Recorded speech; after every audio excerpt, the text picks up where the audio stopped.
Welcome to another episode of Past the Six Podcast. I'm your host, Jay Brown. Joining me as always is Tsunamic Wave. And today we got a special guest, the shit talker of Smash Bros. The one who handed me my first defeat ever in Smash Bros. DaSwiftOne is here. All your defeats. What's going on, man? What up, man? What's good, man? How are you? I'm good. Tsunamic Wave calling from Jamaica. Yeah, I'm sorry that I'm all blacked out. Looking like a hidden character. It needs to be unlocked. Hey, it's so hot out here, man. I'm just the shade of the hidden character right now. I'll lighten up when I get back to the States. Word, yo. It's crazy. Yo, if you guys don't know, the show's split into 5 parts. We start off with what games we're currently playing. Then from there, we're going to This Week in Gaming, where we briefly look back on games that dropped throughout this week in history. Then from there, we'll touch upon some industry news. Then we'll each have a topic. And then we'll end with one gotta go or game versus. This week is my week, so I got that all set to go. With that said, y'all ready to go? Let's get it. All right, cool. Let's get it. So, DaSwiftOne, what games are you currently playing this week? I just finished Life is Strange, the True Colors. Yep. I realized that was on the Game Pass, so I hit that up and I downloaded that and I blew through it this weekend. Life is Strange, if you never played it, man, it's basically it's kind of like a Telltale game style where your choices have actions. There's episodic, so it's split into episodes. And you're an insert character here. You find out you have superpowers. They affect everybody around you. Story unfolds from there. 10 out of 10 will recommend. Life is Strange, don't miss. This is the third one right now. And they don't miss. So I've been playing that. Every once in a while, I'll jump back into my Civilization 6. It's just I'm a history buff. I like that kind of thing, like that little sim stuff. So it's an endless replay value. Every game is completely different than the last one, so I really like that. And it's mindless entertainment to me. It's something I can just pick up, put down, come back later and get into that. And I still am playing Little City Skylines, man. I call myself a little urban planner, I'm looking around, building out my infrastructure, and things like that. I'm waiting for that infrastructure bill to pass too, Right. So I got some plans, so I got some plans. Right. Tsunamic Wave, yeah. What about you? As you can see, my week has been filled with, sun rays. But I have been able to get some gaming in, you know what I mean? I have learned through trial and error that Apex is almost impossible to play on a Nintendo Switch. Maybe if it was hooked up to the TV, it would be a better experience. But on the handheld, it is not there. If you are good on the Switch, you are a god at video games, as far as Apex is concerned. I also have been playing Pokemon United. I don't know if people was familiar. Pokemon United is one of those games that don't get a lot of traction. I don't really hear people talking about it at all, but it's really a strategic game where you play with 5 other people and you pretty much try to destroy the other Pokemon of the world and score goals in their basket. We get 100 points on each basket. It destroys it. It's 5 baskets to a team. It's pretty dope. It's real strategic. They got a rank mode, which I have been playing over my break when I have my little time to myself. And I think that's pretty dope. So besides those 2 games, I have not been playing anything. I feel you. For me, MLB The Show 22, finally cracked that open, been playing that. I like some of the improvements they made, although I will say this year feels a little bit Madden-ish, where not much is actually different from last year. Some will say that's not a bad thing. Yeah, I agree. I've also played WWE 2K22 as well. Now that is a drastic improvement from 2K20 because they skipped a year. So now I'm thinking all sports games should probably skip a year. You know what I mean? They revamped the entire game from the ground up. That's dope. And last but not least, COD 2. What'd you say? COD 2. They need to skip a year too. Yeah, without a doubt. And last but not least, I also played Life is Strange. I'm about 25% the way through it so far. That game is incredible. I did miss the first one. I still got to go back and play that. 100%. You got to go back and play that. You got to go back. So, and play that. Like, I need to go play Life is Strange. Oh like, yeah, without a doubt. It's like, I mean, I'm not even going to try to like interrupt you, but I mean, like, I'm like, yeah, I can't cape for Life is Strange hard enough. Right. Like, it's like, it's a fun game, and it's not like, action packed or nothing like that. It's basically like, it's a glorified walking simulator, to be honest. But like the choices you make and stuff like that, and everything, like even from the, hey, you want to put on this shirt or that shirt today, everything has crazy consequences to it. So I mean, like, yo, it's fun, right? Man. You should play it. Could you compare it to Fable? Fable, it's not like that. Like, I mean, your choices do matter in Fable, but it's I would say, like, did you ever play the Telltale Walking Dead games? Yeah, I played the Michonne one. Yeah, like that's like it's more like that. Oh, okay, all right. Yeah, I mean, if as y'all seeing Tsunamic Wave right now, blacked out, like right now, you got the Smash Bros. He come on the screen. I'm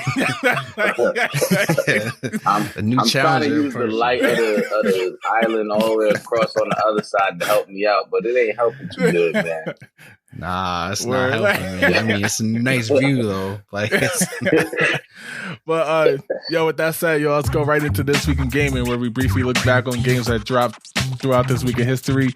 And kicking it off, man, is Knuckles Chaotix was dropped 27 years ago, which is crazy because it dropped when I was 1 year old. This is a game that I didn't play probably until like maybe 5 years ago when I finally got the 32X. I collect games, so obviously I got so I went and found the 32X for like $50. It's ridiculous. It stacks into the cartridge slot of the Genesis, and like it gives it like a boost in power and stuff. Some compare it to the Sega Saturn, but the game is hot. I just wish it came out on the Genesis so more people would play it. So DaSwiftOne, did you play this game? Have you ever played this game? Like, what's your thoughts on this?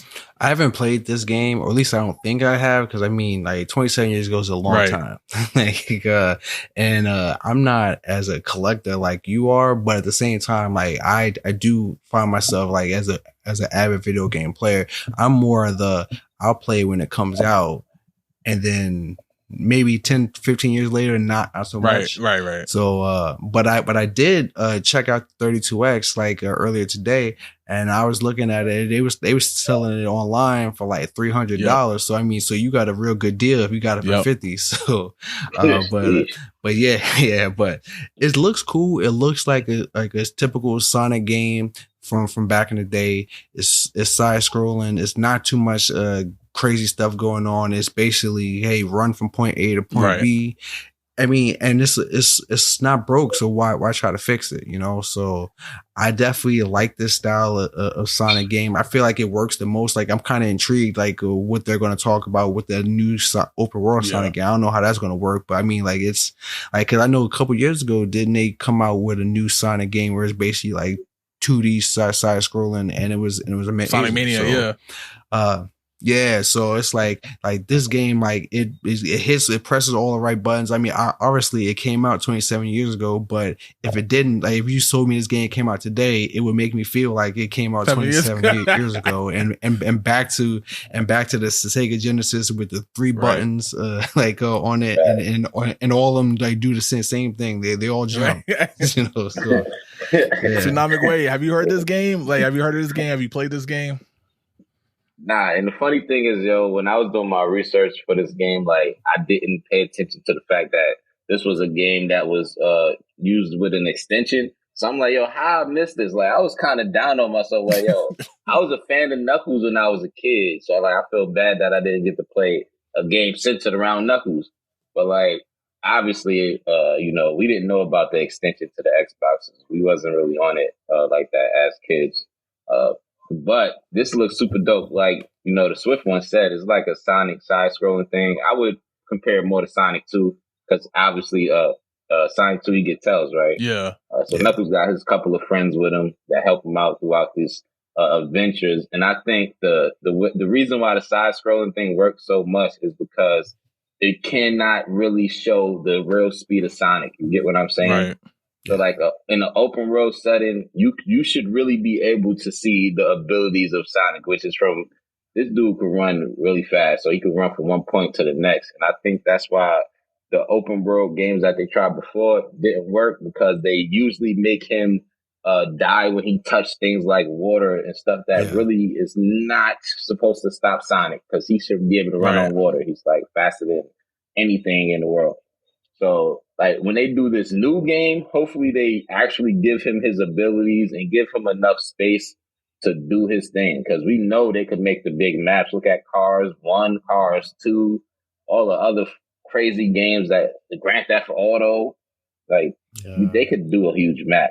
Like, yeah, I mean, the thing that most like they said, the game itself aside, I wouldn't say it's better than Sonic 2 or probably even Sonic 3 or Sonic and Knuckles, but the question really remains, like, why is this the only game Knuckles ever got as a standalone? That's probably, like, I know they skipped ahead to Shadow and he got a game I think in 2006, but still, like, Knuckles is probably a fan favorite, but yet I felt like he got lost in the shuffle. But maybe with the movie that just drops. I explained it to you before, Jay, on a previous podcast why it's like that. I mean, yeah, like, but still, like, because people still ask for a Knuckles game. You know what I mean? Like, that's the wild part about it. Like, and people ask as if it didn't exist.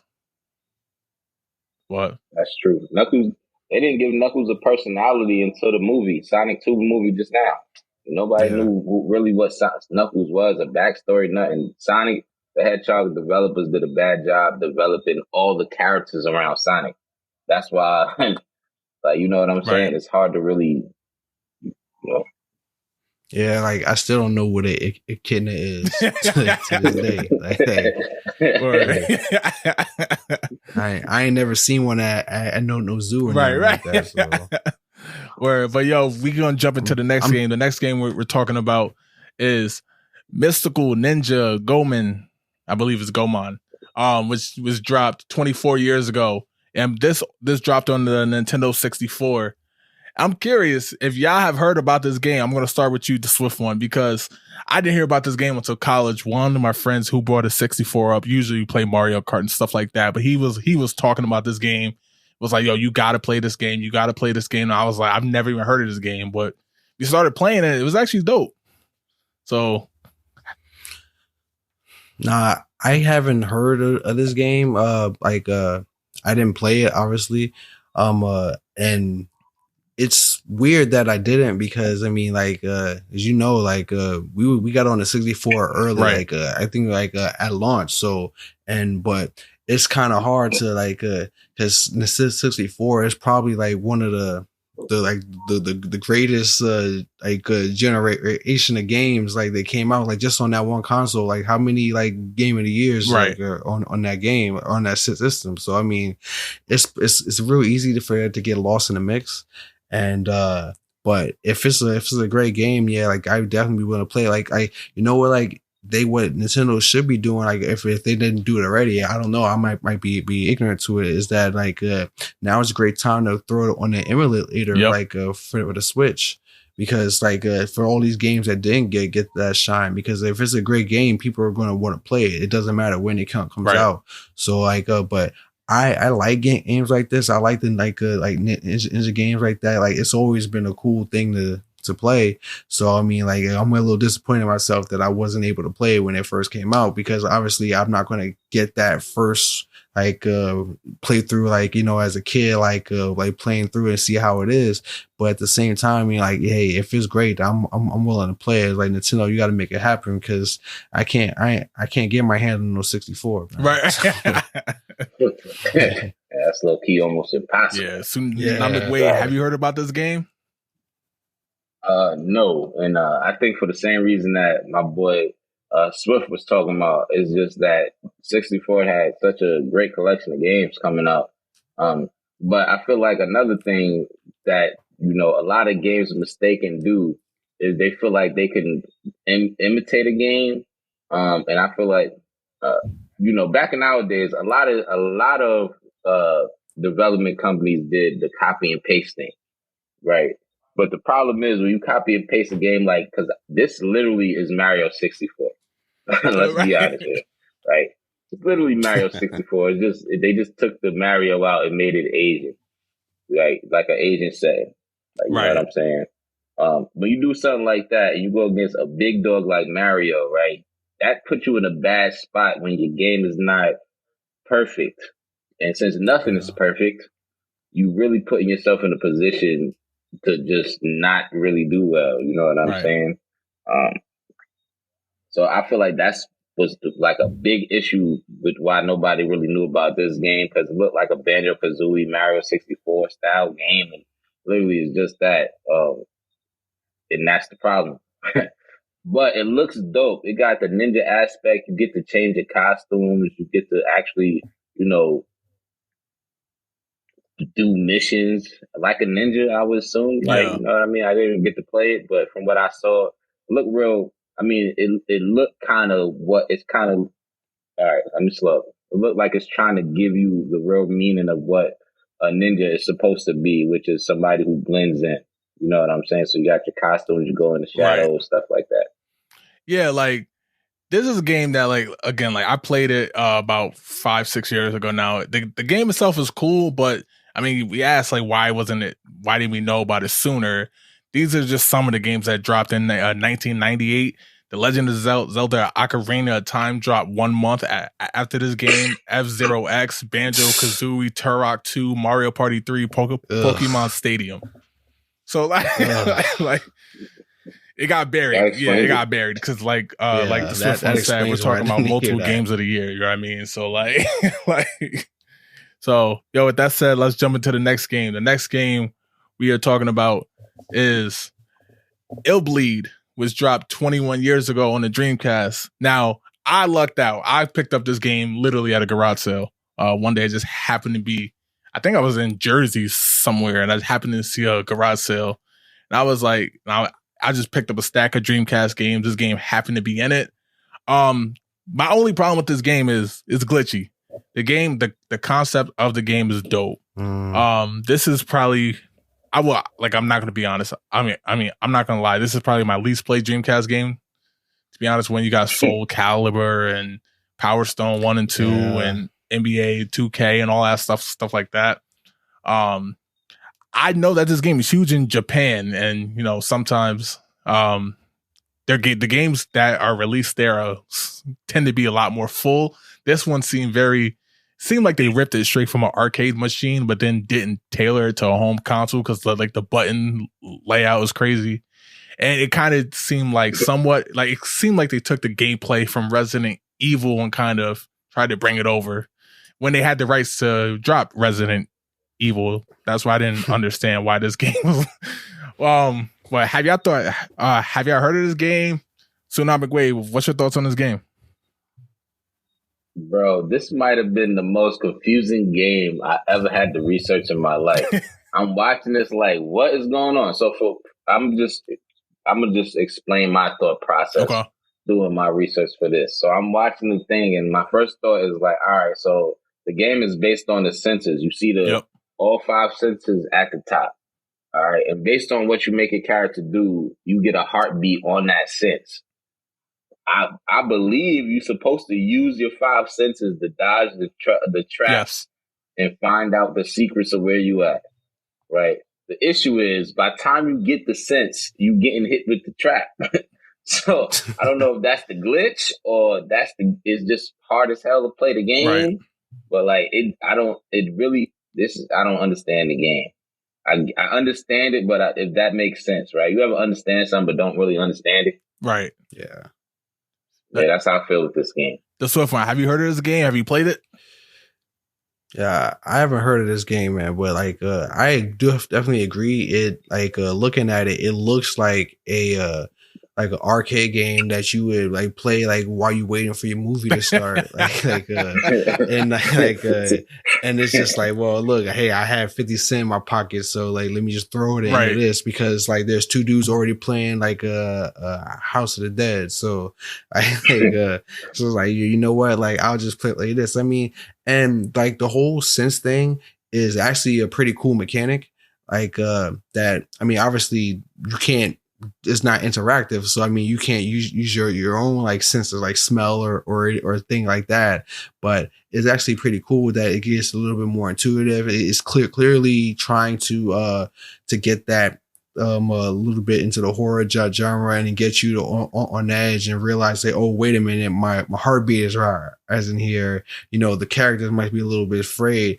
Something's about to happen now. Maybe I'm a little bit afraid, and like so that's a cool thing to do. I mean, it doesn't seem like it's stuck the landing on that, but yeah, I mean, but it looks like a pretty cool concept. It's something that probably could have like spent a little bit more time in the oven, like developing, and it probably would have been something great. But yeah, like it's like.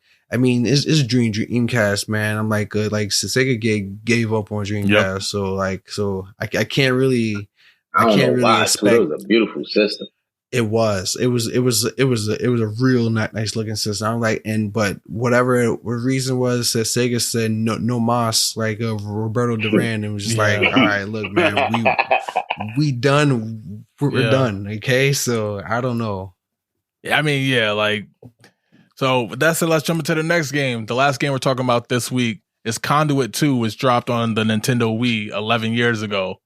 I mean, first off, damn, just thinking about the fact that like the Nintendo Wii was ending its lifespan 11 years ago. You know what I mean? It's just wild to even think about. Yeah. But this is one of the few games that we talk about usually that I have not played. I heard of Conduit. I might have played Conduit 1 with the Wii remote and the nunchuck. But I wasn't a big fan of first person shooters on the Wii. There were a few good ones, but I have not played this game. DaSwiftOne, have you played this game? What's your thoughts on Conduit and on the Wii? I haven't played this game, and this is like I agree with you. Like I wasn't really a fan of the first person shooters on the Wii either. It just didn't work. In my opinion, like for the Wii, like a lot of things did work for the Wii. This wasn't one of them. I don't want to walk around. I mean, all the things I could do like with the Wii remote and the nunchuck, like shooting the chopper is not I want to. Right. So it's like I mean it's cool though. Like because Nintendo likes to try to dabble in the first person shooter because like they got left behind on that in that sense. Like because PlayStation and Xbox went head first in the first person shooter, so Nintendo got left behind. Like they don't really like to do the more adult content and things like that. So I mean, it is what it is. Like it looks like it's a cool game though. Like it's something that I would probably play and then probably might not even finish. Like to be completely honest, I mean, like I noticed some people in the comments like, man, that's my favorite game. What are you talking about? You need to finish it. But it's like I don't know. It's just like it just doesn't seem like that appealing to me. It kind of looks like that's the problem with first person shooters. If it's not revolutionary, it looks like every other first person shooter. And if it looks like every other first person shooter, I might as well play my favorite first person shooter. You know, so. Right. Tsunamic Wave, what's your thoughts on this game? Have you played it? Have you heard of it? Nah, bro. I was like, first of all, Nintendo Wii doing adult games like this. I was literally confused looking at this. I had to make sure I had the right counsel before I started talking about it. But I think it's pretty dope that Nintendo is. But this is old, so obviously they went in this direction, but I feel like, hopefully y'all heard everything I said, but I feel like Nintendo need to keep going in a direction where they have, include the whole audience of people, not just the kids, man. You know, us adults like Nintendo too. It was more adult titles, you know what I mean? And let us enjoy games like this, but Conduit do look dope. Like Mo said though, it don't this don't really look like something revolutionary to me. I'd rather go play Halo if I want to shoot aliens, man. To be honest. Yeah. Right. Yeah. Yo. Yeah, exactly, man. It's like it is like it's what it is. Like I mean, like it looks like cool enough, and it probably is cool game. But I mean, like it is giving me Halo vibes. Now that you said that, it's like especially like with the heads up display and the switching of the weapons and things like that. I mean, like it is what it is at that point. Like it's a valiant effort, you know. But I mean, it's like I said, it's probably a good game. This is probably somebody's favorite game out there. But I mean, like it's just like for me, like I probably pick it up, look at it, and pass. Yeah, I feel you. Yo, that's all we got for this week in gaming. Next week, of course, we'll have some more games to talk about. For now, let's jump into industry news and kicking it off.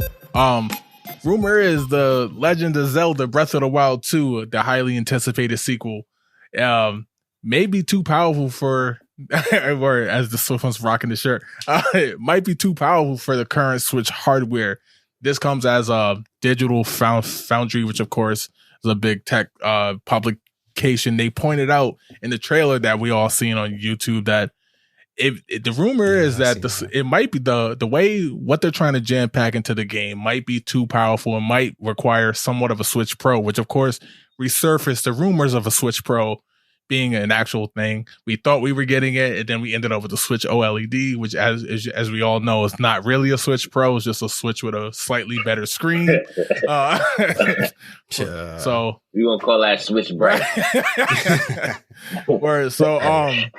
Now the reason why I wanted to bring this up is because a lot of people, I see like a split. I know some people are saying, well, good, that means we'll get a Switch Pro, which means they'll have to either that or a direct sequel to the Switch, where some are saying Breath of the Wild 1 looked amazing visually itself, so why even, you know what I mean? Why even try to go above and beyond and jam pack something in it that's not what it needs to be?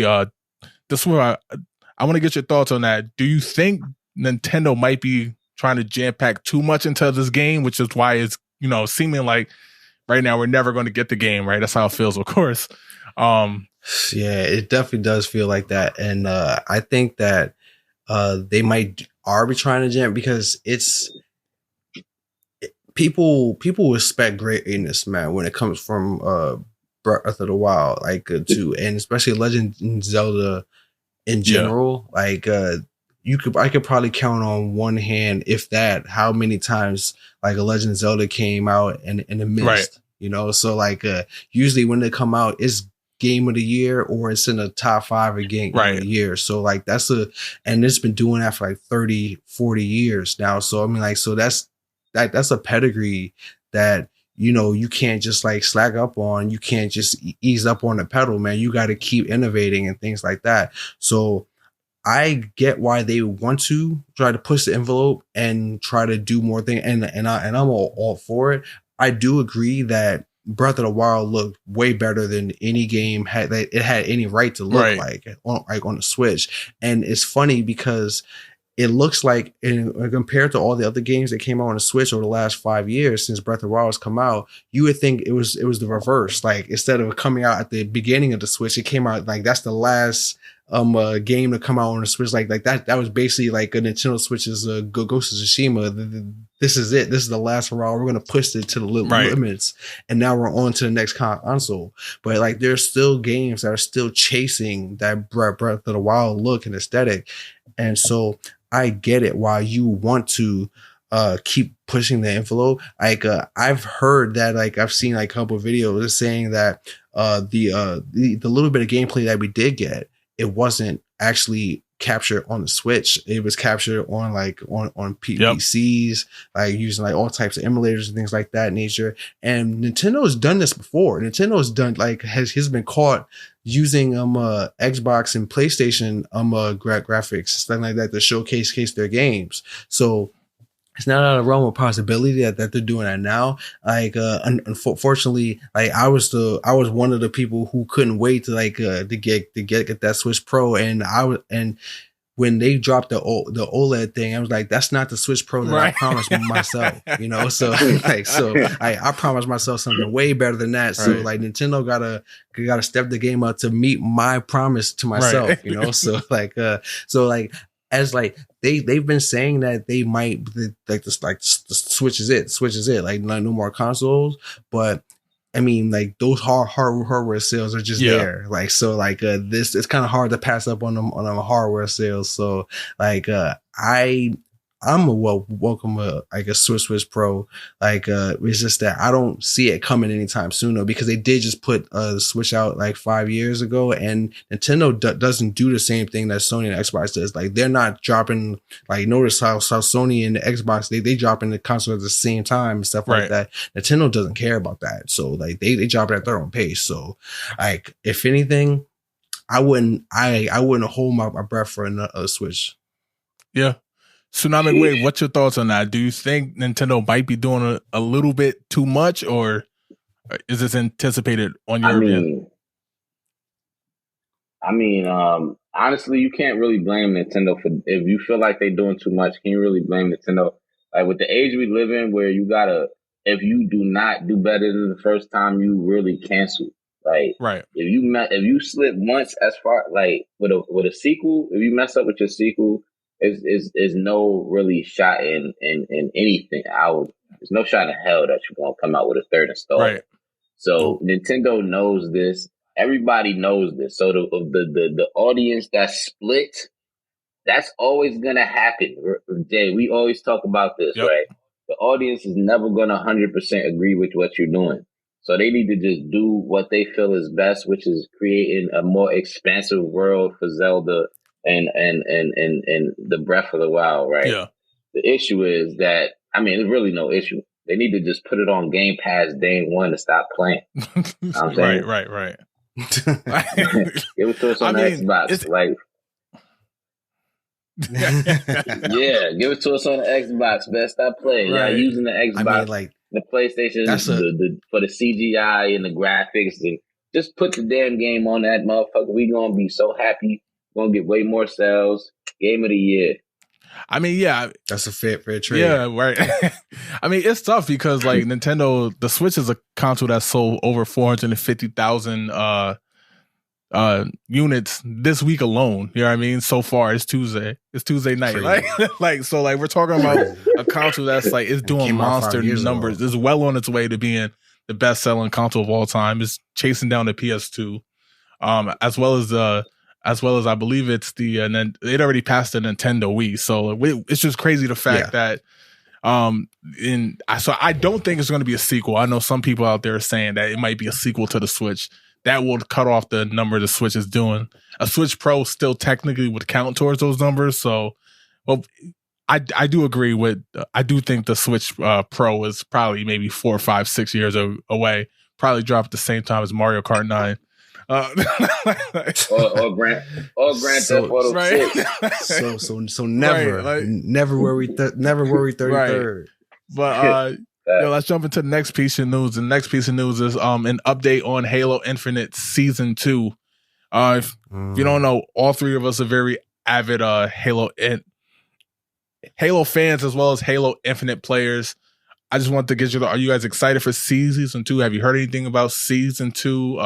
Obviously, we really ran through Season 1, the DaSwiftOne. Are you excited for some new game modes, potentially some new maps? They did announce two new maps. They haven't really gone into detail quite about what they are, but you know what I mean. Are you excited for it? Oh yeah, I'm definitely excited for it. Like, I'm definitely getting ready for some more maps. Like, any maps like that will stop me from like going to the launch site. So because I'm so tired of that map. Like, that map is not a Slayer map. Like, I could get in a soapbox and rant about that for a while, but let's move past that. It's asymmetrical, man. Like, so I mean, so but anyway, I'm like, yeah, I'm real hyped for Season 2. the lone wolves thing. I mean, it's like the writing is like, you know, if you forget the writing on the wall, like they might as well hit you like in the face with it right now. Like it's so clear as day that a battle royale mode is coming at like the Halo. Yep. Like it's not even funny, and like because they apparently they codenamed a new mode Tatanka, right? Yep. So like and like do like I watched the video and the dude Google like, okay, anything for Tatanka. Tatanka was a pro wrestler, yep. Right? You know what his claim to fame was in the pro wrestling world? Winning battle royales. Right. So yeah, like it's like, and then like when you think about like how is that they're naming it Lone Wolves, yep. So you think, okay, the battle royale, every man for himself, things like that nature, like it's coming. Like, so like I'm excited for it, because honestly, when Halo first dropped, I think, okay, man, they're gonna put a battle royale mode on it. They don't need it, man. Like that's like, they don't need to set out like that. But then once I saw the campaign mode and I saw the open world, and I was like, yo, you know what? A battle royale mode will work for this. Yeah, like they need this now. So I'm like, yeah. So like, so it completely changed my mind about it. So I'm real hype about it. Like I can't wait. So, like I've been playing still just to keep from being rusty, right. You know, like and I'm ready for it, ready for the new modes, ready for the new season. Like I hope Forge comes out pretty soon. But like they, like from what I'm hearing, that might be pushed back to like later in season 3, maybe even season 4. Right. But I mean, like as long as like these new modes keep hitting, like and these maps like are pretty legit, man. Like, you know, people are not really going to mind if you keep giving them stuff piece by piece. Yeah. Tsunami Wave, what's your thoughts on it? So we got two new maps, Catalyst and Breaker. Catalyst looks like a dope map because it has the sword in the middle, and obviously you can shoot from both sides. You want to get the sword, you won't have to risk gunfire. I don't know about that Breaker one. It's looking a lot like a launch site. Like it's looking a lot like it. Like, what's your thoughts on this? I mean, I just want to say I feel like Halo might have two things. First, let me just say this. They take too long with the splits, man. Season 2 should have been out a long time ago. Yeah. I think Apex do a good job with this. They give you 60 days. Well, most games, I think Fortnite give you about 60 days too. They give you 60 days to get through the game, do the thing, the pass, the game pass, whatever. I mean, game pass. You know, the battle pass. Whatever you want to call it, whatever games call it different things. So whatever game pass, battle pass, whatever you want to call it, right? Right. They give you about 60 days, and then Apex give you a split. So it's 2 60-day cycles where you could get to actually finish your thing. Yeah. After that, it's a dub. I feel like it's been about 6 months, and I've been on level 100 for 6 months on Halo. Yeah. I'm about ready to like. So I actually haven't been playing because I feel like there's no reason to. There's nothing to the game. I was really just grinding it out to try to get the level 100.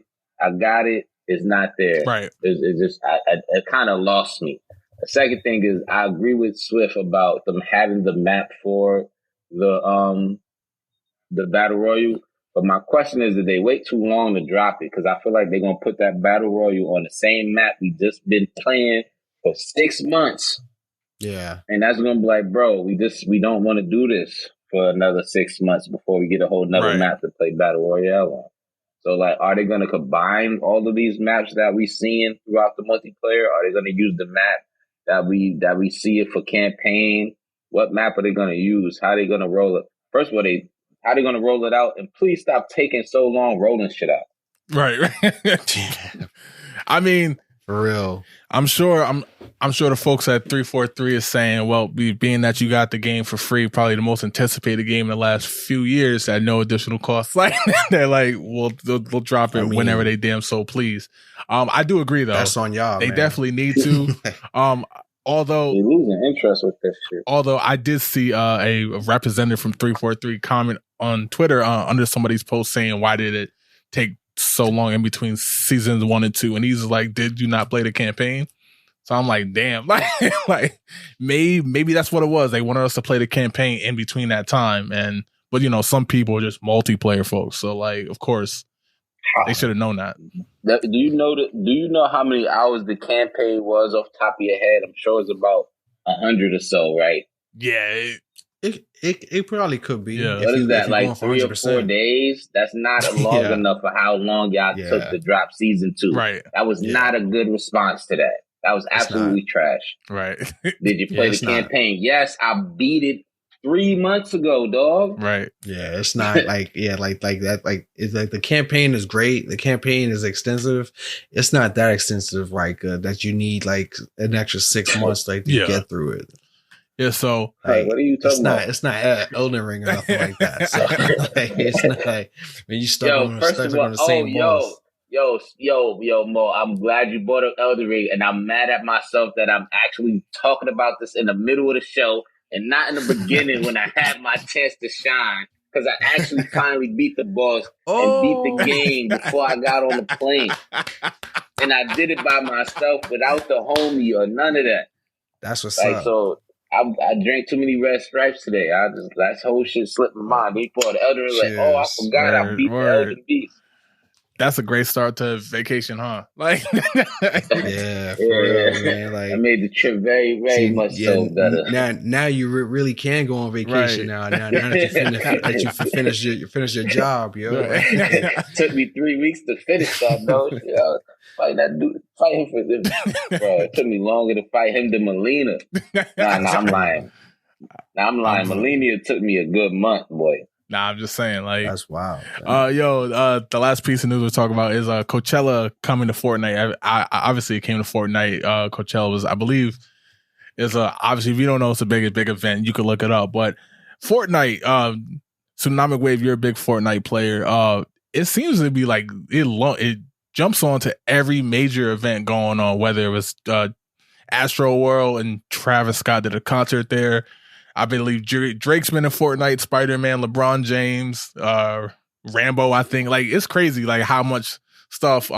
Is this a good thing for gaming? I've seen both opinions on Twitter on how, like, these video games, they basically sell these skins and all types of DLC and events and stuff like that. So where Fortnite, which I believe started as a free game, people have dumped thousands and thousands of dollars into this game. Tsunami Wave, I'm gonna start with you. Do you, because obviously you play Fortnite, do you think this is a good thing in gaming going forward? Or do you think it's gotten out of hand? I will say this: Fortnite does not charge for their events. So with that Afterworld and all the other events, what they do is they probably use the money that people pay with the skins because they charge you for the cosmetics. That's how they make their money. I understand that. But the game is free, so they got to make money somehow. They charge you cosmetically. That's cool because that's how you make your money. Yep. The events, though, like the Travis Scott, the Drake, the Spider-Man, all of that stuff was free events.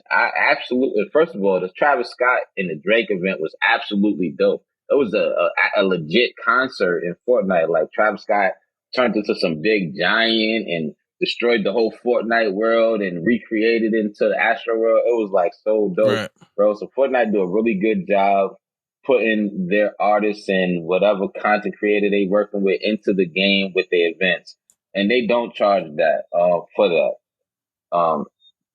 So with this new event, I'm sure it's gonna be the same. You know what I'm saying? A free event that Fortnite is doing. And I'm also I love no building Fortnite. I don't want people to think I'm some builder. I don't do the building. You want to play with Fortnite, no building. All right, let's put that out there too. But you should be at the concert. I can't wait to see it. Catch me outside on the hills, man, but with no houses in my pocket. Yo, DaSwiftOne, I'm gonna ask you, man. Like, do you think that, like, again, like, talk about the skins, like the events might be free, but we know that the skins are not. You know what I mean? Talking about and being that Fortnite, although adults play it, it's still a game that's somewhat marketed to kids. And I've read horror stories about kids playing a quote unquote a free game, yet parents being charged hundreds and hundreds, if not thousands of dollars for these damn skins. What's your thoughts on that, man? Do you think, like, it's getting out of hand? I mean, it's like it's already been out of hand, like, but like what I think is that the best and worst thing that could have ever happened to get Goemon was the internet. Yeah. Because the internet, like, hey, now, hey, I can come out. I don't have to come over to your house to play games. We can just play from wherever we are, right, and things like that. Like, that's super cool. Hey, this game is great, and the creator said, hey, you know what?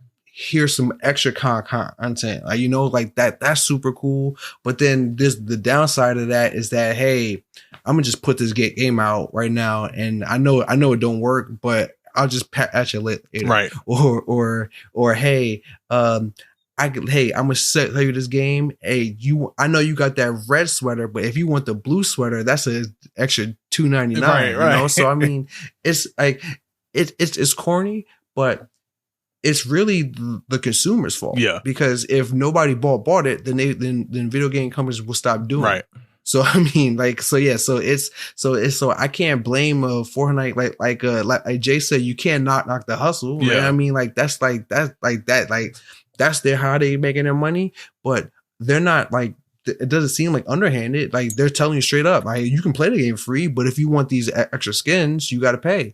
You want to do this, you got to pay. Stuff like that. Like Halo is the same way now. Like, these days, like, and that's why you see my Spartan. I got the stock Spartan because I got the stock Spartan, like, just because I'm like, because like, even those stuff that I unlock for free, I'm not equipping none of that stuff, man, because I don't like to buy none of that stuff, and I'm like, and I don't care about the equipped stuff. If anything, when I kill you, I want you to know that you got beat by a stock guy, I didn't pay no money for this. I didn't put no investment in it. I couldn't be bothered with the customization. I literally just picked up the game, press start, and then start shooting. Right. So I mean, yeah, exactly. So I mean, like, for Fortnite, I mean, if that's what Fortnite want to run, like, then let them run it. I mean, from what Tsunamic Wave said, because I didn't see the concert, but I've heard about it. The concert was pretty dope. Yeah. So I mean, if they're putting out stuff like that, where the end product is pretty dope, I mean, I'm not going to be mad at them for charging you for like $5 for a t-shirt that you willingly bought, right? So I mean, like, it's not like it's a sneaky subscription service thing. Like, oh, hey, sign up for a free trial, and then we hope that you get to cancel it, and now we charge you like $4.99 a month, No, Swift, it's funny that you mentioned a subscription, because that's what they did to kind of battle what Jay is talking about with the kids secretly buying V-Bucks. They do have a subscription service now where you get a certain amount of V-Bucks every month for Fortnite, so that way parents ain't gotta give the kid their card every time. They can just say, hey, don't worry about it. On the second, you're going to get 1,000 V-Bucks. So it's funny you brought that up, because they actually did do that to kind of stop the kids from wilding out. So they trying their best. Like, I guess the cat's out of the bag. I don't play Fortnite. Right. Yeah, I don't. I got found out. I don't play Fortnite. Yeah, I mean, I did. I'm like you, Tsunamic Wave. Like, I played it once, and it was like with like all that building stuff. I was like, yo, what is this, man? I'm like, and I'm so like, I'm sitting there looking at a blueprint and getting shot in the back of my head. I was like, all right, I'm done with this, man. So did this dude just pull a mansion out of his pocket? Yeah, I'm just like, what the hell, man? Like, I was like, all right, man, I don't know about this. So yeah, so I'm out of here. So. Yo, that's what we got for industry news. Let's jump into topics. And I'm actually going to kick this one off. I got a gripe to pick with Battlefield, man. Battlefield 2042. Now, if you guys don't remember on the previous episode, going back to, I believe, October, I was very hyped for this game. And it turned out to be probably one of the worst shooting games of all time, yo. That shit the bed for real. So much so, because I still have the game installed on my Xbox. Do not ask why. I saw an update roll through for it, and in 2022, the update was 4.0. It announced that Battlefield 2042 finally got voice chat. What the? Like, think about it. It finally got voice chat. Yes, voice chat was not really a thing on it for now. And even now, that voice chat is only limited to Xbox party chat. Yeah. You can't even speak to your online teammates. Yeah, this is probably. That's wow. I'm getting tempted and getting very close to say that Cyberpunk is now off the hook, like for being probably the worst rollout. But like it's getting there, man. Like talking about a game that they said was going to be a COD killer, was going to compete with COD, and then when it flopped, they said, well, that was because 343 launched Halo. like I'm getting to the point where like. They're talking about eventually they're just going to release it onto Game Pass, and people was like, "Don't even bother." You know what I mean? Like don't bother. Like don't bother. Yeah, like nah, we good.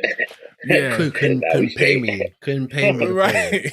So I mean, put that shit on the EA Access. So I say that. Yo, it's wild because like a lot of people, what happened was, with the EA Access, you get the 10-hour trial, and what happened was people played it for about 2 hours of the trial, and it was like they canceled their pre-orders because it was that bad. It was glitchy, it was buggy. The concept of the game was cool, but if you can't even get through one match, then I mean it's nothing. You know what I mean? So I say that to Ashai. Is this the end of Battlefield? Because they're already working. They're already working on a sequel. Yo, what? It's the end of Battlefield, man. Like Battlefield is a wrap, and it's a shame because Battlefield was so ahead of its time.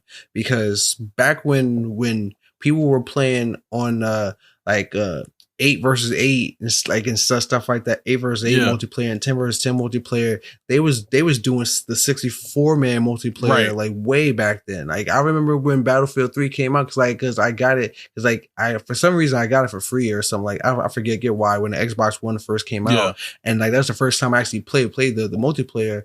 And it was literally like, I don't know what's going on, man. It's just too like this map is too big, right? I understand that. I understand that there's like 2,000 people on it, but this map is too big. I didn't know what was going on because I remember vividly. It started. There was like a bunch of jeeps, like some helicopters and some fighter jets, and dudes took off on that and then bounced. And I was like, wait, and I had to trek it. I was like really walking for like 10 minutes real time, just to get anywhere close to somebody that like on the other team. I was like, this is too much. I'm like, it's such a cool concept, but if you're still putting out games that are like that buggy, don't work, like no chat, like for an online game, right? It's like, I mean, like you're done, right? And if you want to blame, oh well, it's because 343 like release Halo. So all I heard was because our game suffered because they released a better game, right? I mean, like so if you can't compete, if you want to be in a first person shooter and multiplayer and like that, and you can't compete with Call of Duty, you can't compete with Halo or Gears of War or something like that, you got to pack it up. You gotta start making something else. Like EA better start making more of them Star Wars games, right? Because Battlefield ain't it, man. Yeah. Tsunamic Wave, I assume you agree. NBA Live or this one? Yeah, I absolutely agree. Yeah, I figured. Absolutely agree. Yeah, absolutely agree, and I agree with Mo. They kind of tore that game the hell up because like the real world concept was real dope, man. They had the destroy you environment before any other shooting game had that. You could blow up the wall and shoot some. I remember the first time I played that joint, I forget which Battlefield it was. We was in a tunnel. Right. Dude blew the whole wall up, and then I got shot with a grenade launch right after that. Crazy. And the running for 20 minutes and then getting sniped, that is absolutely what made me quit as well. Like, I ain't gonna lie. Yeah. So I'm gonna wrap up my topic with just these two tweets. They both come from Brando Broth on Twitter. He said, "I'm glad Battlefield added a voice chat to the game, but unfortunately there's no one left playing to talk to." No. And then last week it came out a year ago. Yeah, like, and then not even a year ago. Brando Broth doubled back by saying Battlefield was a huge swing and miss, almost as if somebody threw a slider down and away. Pretty sure that's a shot at my Yankees. Like pretty sure. Because Aaron Judge can't hit Aaron Judge can't hit that slider. Right, man. that's a Aaron Judge thing. So, bro, I can't hit no slider either, boy. That shit is a hard still though. hit. But you also don't get paid millions and millions to do so. So go to the batting. Tsunamic Wave, what's your topic? Let's get into your topic. All right, so it's on me for topics. Are you there? Oh, it's shaky. Yo. Oh, you got. Okay. All right. Well, the swift one. Let's jump into your topic. Do you got one? Yeah. Yeah. I got one, man. Like, let me turn on my light, man, because like I'm out here in California in the sunset. Yeah. So like now I'm sitting in a dark like Tsunamic Wave. So there we go. It's already Wednesday here. Shed some light on the situation. So speaking of shedding some light on the situation, you know, like I want to talk about that new Harry Potter game. That well, it's not a Harry Potter game, Hogwarts, but the Hogwarts Legacy. Yes, I need to talk about that because I got some questions for it, man. And it's going to be. I feel like it's going to be one of those games where it's going to be one of the greatest games of all time or one of the worst games of all time. No in between, and I'm afraid for it. I mean, I'm not that much of a Harry Potter fan. Like, I didn't grow up reading the books, thing like that. Like, honestly, like, well, when my daughter was born, like, it's like, hey, you know what? That seemed like a good time to start getting in the books, like when she can read them and stuff like that. Right. So I read through the books, like I saw the movie, stuff like that. So I'm caught up, you know, it's like to Harry Potter world. Yeah. So my thing, okay, like Tsunami Wave, it was back. Let me just catch you up, fam. I'm trying to talk about the Hogwarts Legacy game. Okay, I got some questions, man. So one things that kind of like threw up a red flag for me is that it's been confirmed that it's single player. Yep. Only, like no multiplayer, no co-op. Now I understand why they would do that. A lot of people will like a single player. They want to focus on the story. That's cool in the game. I don't have any problem with that. Right. My problem is that it's kind of a two-player. It's because what that means. Because when you think about Harry Potter in that world and at Hogwarts, one of the things that comes to my mind immediately is playing Quidditch.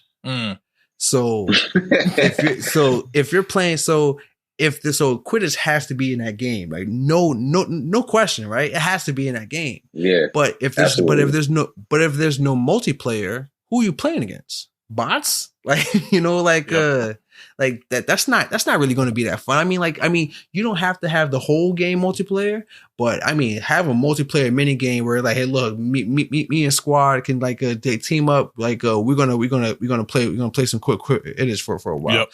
That would be fire. So but apparently I don't know it, like, cause like if you go on to like their official site that says that like, hey, like, we're gonna figure out these questions, like, is there brooms like in there? And they said, yes, there's brooms. They're used for travel. And they said, and they'll have some broom races. So the fact that they said they'll have broom races, but didn't mention Quidditch, that's a big red flag to me, because I know a lot of fans are gonna be like, "Hey, man, what do you mean I can't play Quidditch?" You know, like I've seen people in real life try to play Quidditch and it look ridiculous. Like, absolutely. But that's how much they love that game. And so it's weird that they wouldn't put that in there if they didn't put that game in there. And another thing about it is that you can choose your own house. So like that's confirmed. Say, hey, you want to be in Gryffindor? You're in Gryffindor. You want to be Hufflepuff? You're in Hufflepuff. The Sword had definitely said that they'll take into consideration, but they ultimately choose it for you. So I feel like that's what also should have been in the game. Like how do y'all feel about that? It's like should they just like giving you like a quiz or something like that, or a personality test, and then they sort you into that, but or what? Just like you can just pick how you want it to, like whatever house you want to be in. Like, do you think that that's kind of corny and not like really true to like to the Harry Potter franchise? You want to go first, Jay? Yeah. So, I think there definitely should be some type of quiz where you can kind of like tailor it more towards, you know what I mean? Because I think without it does come off a little corny. I also want to quickly mention the reason why the game is single player, because it was supposed to be a PlayStation game. You know, PlayStation don't make multiplayer games anymore. Like they're claiming the fame as a single player because nobody's on PS Net network. So so that's why it's single player, because realistically it has no reason being a single player game. You know what I mean? Without a doubt. I do agree with you though that the game is going to be either really, really good or Battlefield 2042-ish. Like, you know what I mean? Like it's either going one way or another. I don't see it hitting like the middle ground. It's anticipated as hell. But like I said, I do feel like there's holes, but I do think they still got a little bit more time to adjust it, and I hope they do. I've never been big on Harry Potter. But when I saw the trailer for this game, I was like, yo, it looked dope. You know what I mean? I can't even lie. Like, enough to at least get me to buy it. You know what I mean? And there's a lot of people who pre-ordered it. So I hope it's good, man. Tsunamic Wave, what about you? Well, I guess I'm the resident Harry Potter fan in this motherfucker, because I'm a huge Harry Potter fan. Okay. I got all the books. I got the graphic novels, which is the same as all the books. Okay. But yeah, I'm a huge Harry Potter fan. But so I'm slightly disappointed that it's not multiplayer, but I kind of understand. This is the first like real Harry Potter game that's not Lego. So it's like, will there be an interest? Will there really be an interest? And I feel like the first one is going to be more for like the hardcore fans. And then if they get other people to kind of join the cult, you know, they'll put out something more similar to,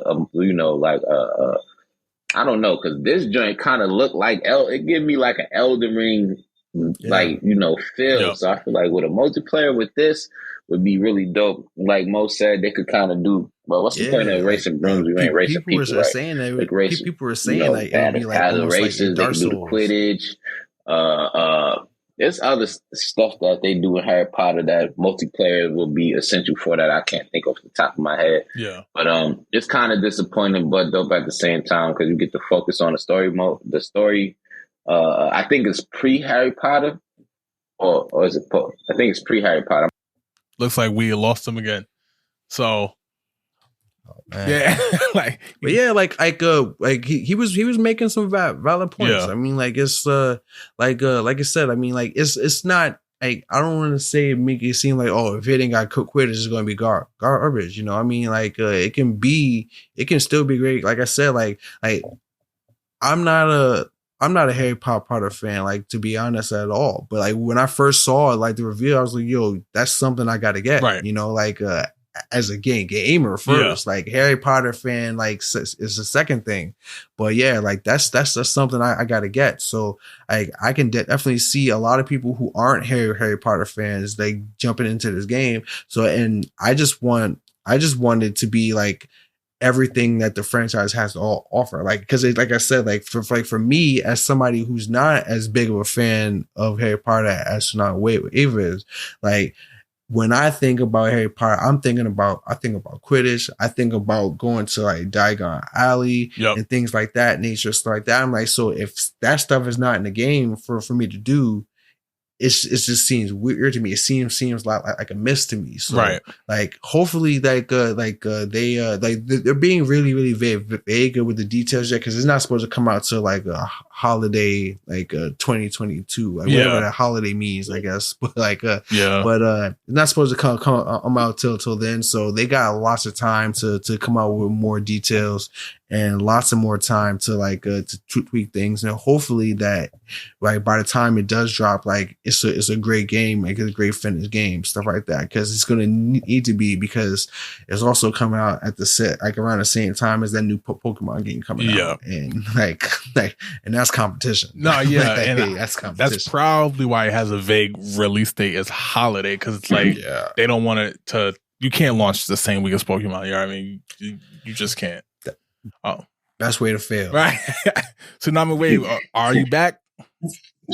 I mean, I hope so. This connection is doing me pretty dirty. I don't even know if y'all got my whole point that I was trying to make. Did it catch everything? We did. Yeah, we did. All right, cool. That's what's up.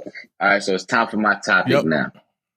All right, bet. So this is not really something. We could discuss it, but this is not really a question. I just wanted to give y'all some news that I think is refreshing for a game like Grand Theft Auto. To something, there's something that they're doing that I feel is refreshing. I think all other games need to handle it the way they're doing. Okay. And I'll explain it to you.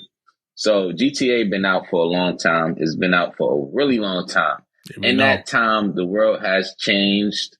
All right. We have moved from being a really outspoken, free-spoken place to a place that's more respectful of other people's beliefs.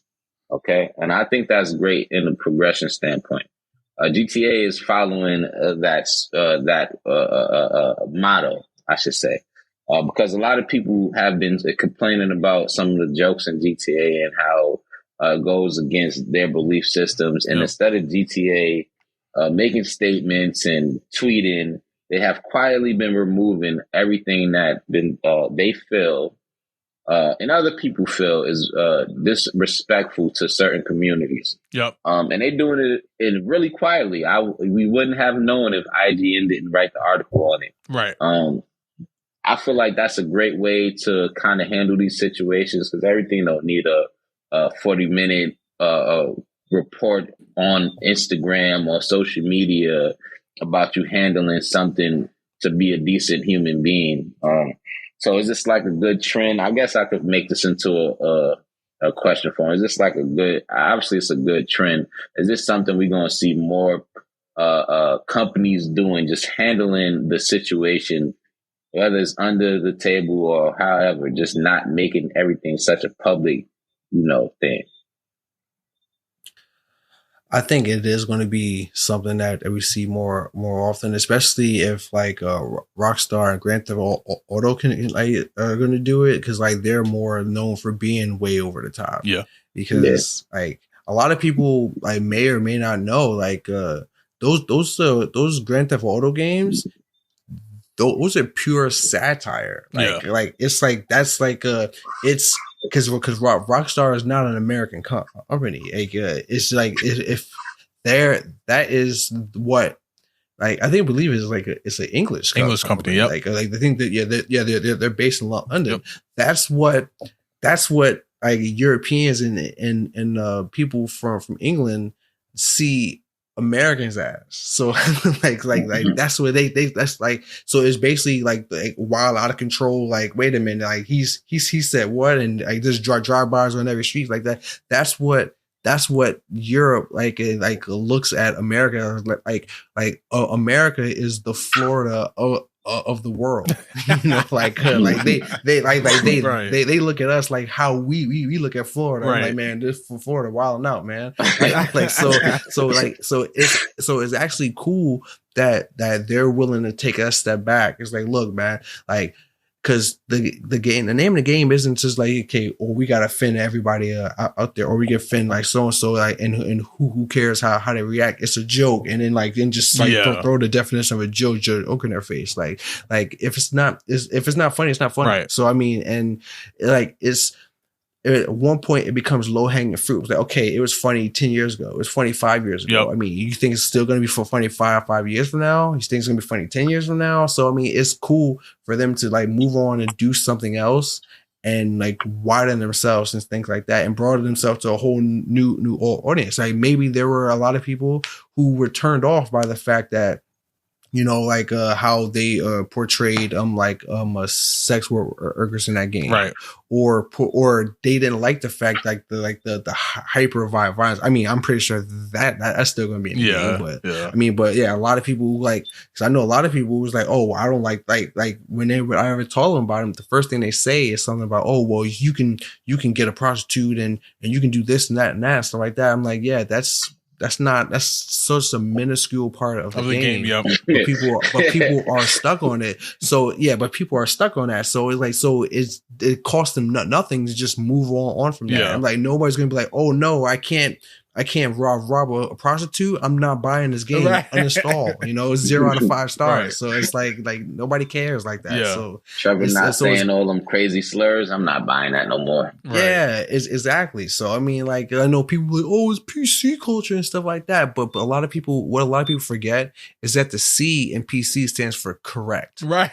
So it stands for correct. Right. So I mean, like, so it's like, yeah, you can hate that if you like, but I mean, at the end of the day, like, you don't need, like, unless like it's like your goal is to try to offend everybody you come across, like, it doesn't need to be like so ridiculous and over the top. So like I'm all for it. Like, I love Grand Theft Auto, man. Grand Theft Auto is like I think as one of, like, they're on the Mount Rushmore of game franchises. Yep. But I mean, but if they just decide to switch it up like that, like I'm all for it. Like, I'd be interested in what they want to see.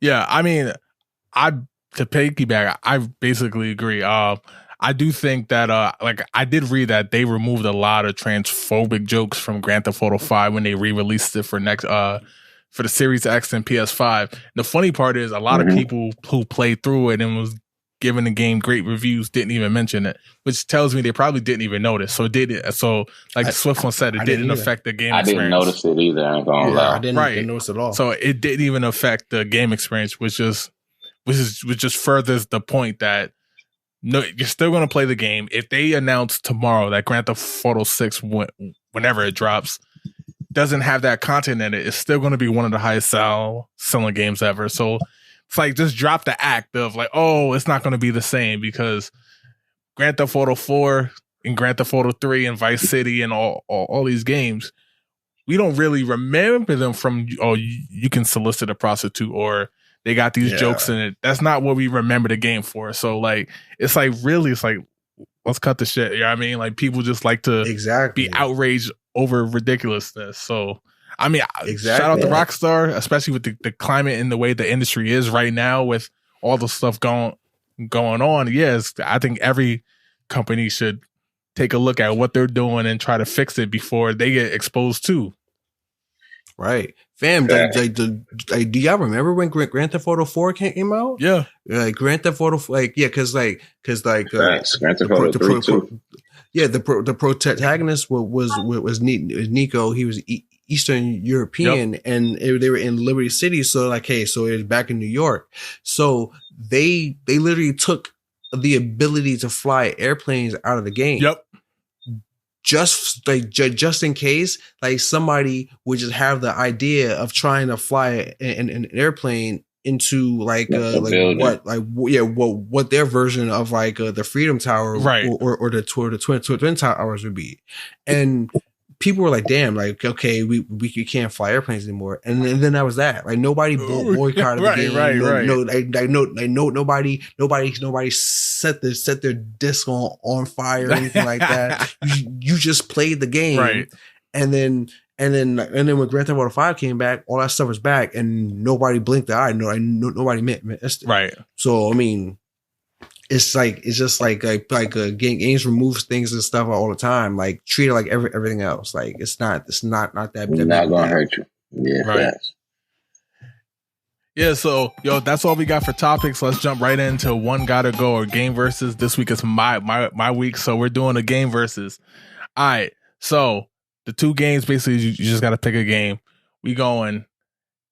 I'm going Halo 3 versus Halo Infinite. I'm saying this because Tsunamic Wave been talking smack about like Halo 3 might not be the GOAT of all games. So DaSwiftOne, I'm gonna start with you. Halo 3 or Halo Infinite? And one gotta go. Yep. So you gotta pick one. Look at your face. That's pretty hard, man. Honestly, like, if I had to choose battle rifle to my head, I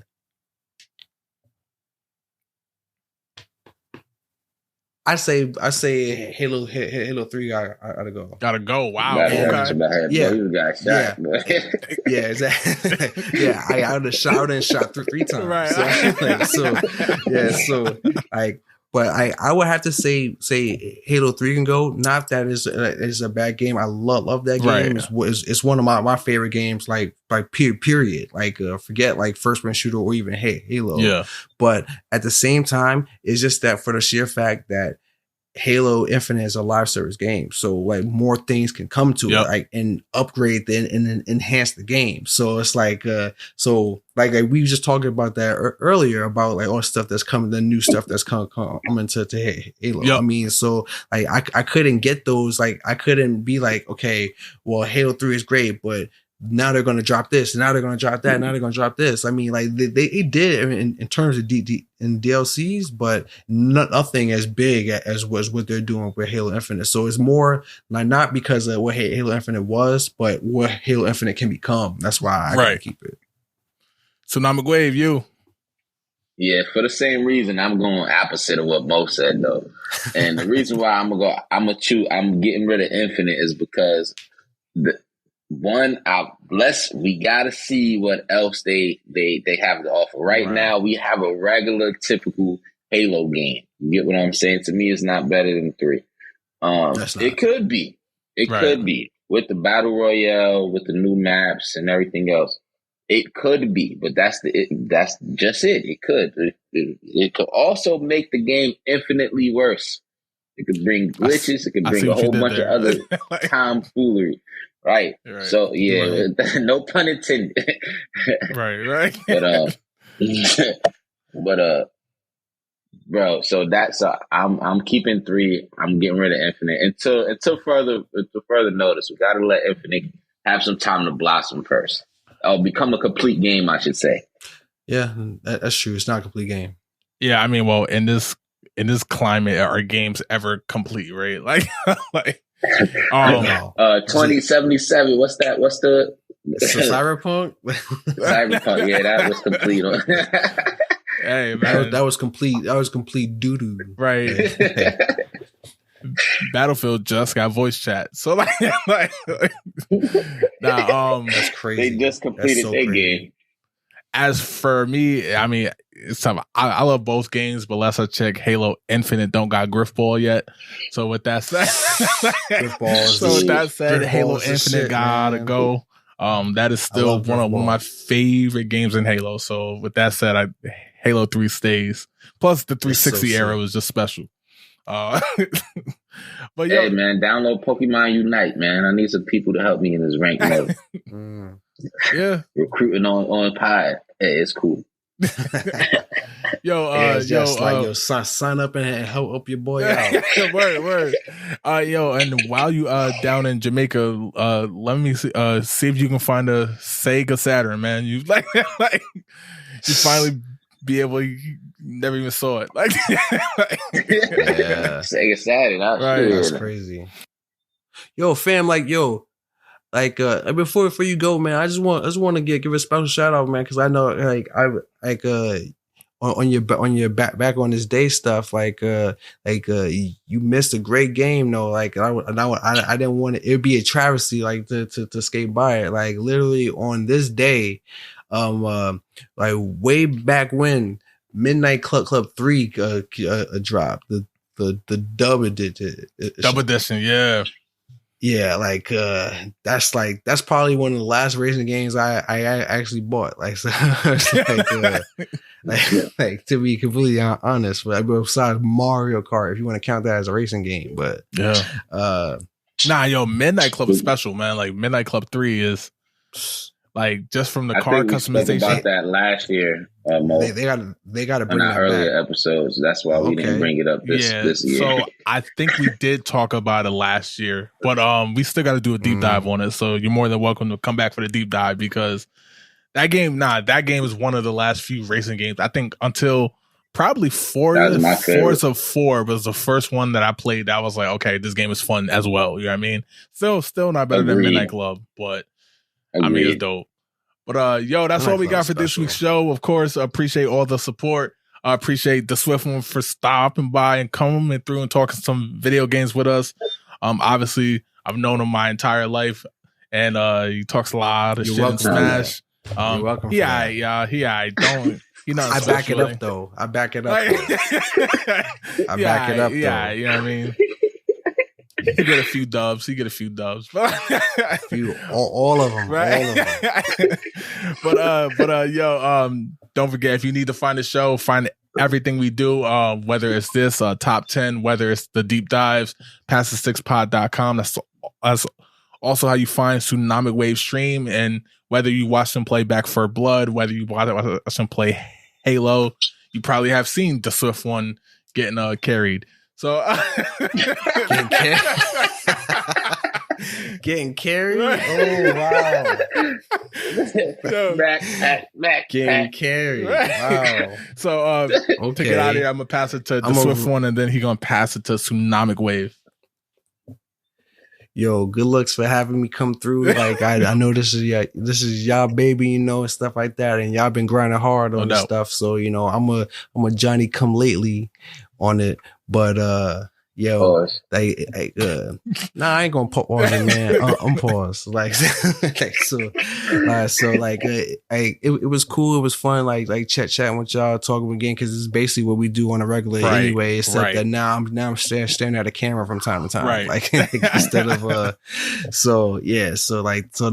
was cool. Like good looks for having me, man. No doubt. And secret character. Hey man, I know y'all can only see my teeth, but I appreciate everybody for supporting the pod. DaSwiftOne, I appreciate you for coming through, so the audience can actually understand what Jay be talking about when we talk about his older bro and how he molded him helped mold him, because obviously pops and moms had a lot to do with that, mold him into the great guy he is today. We appreciate you. Make sure you come back and visit, and come do this again with us, man. This was fun.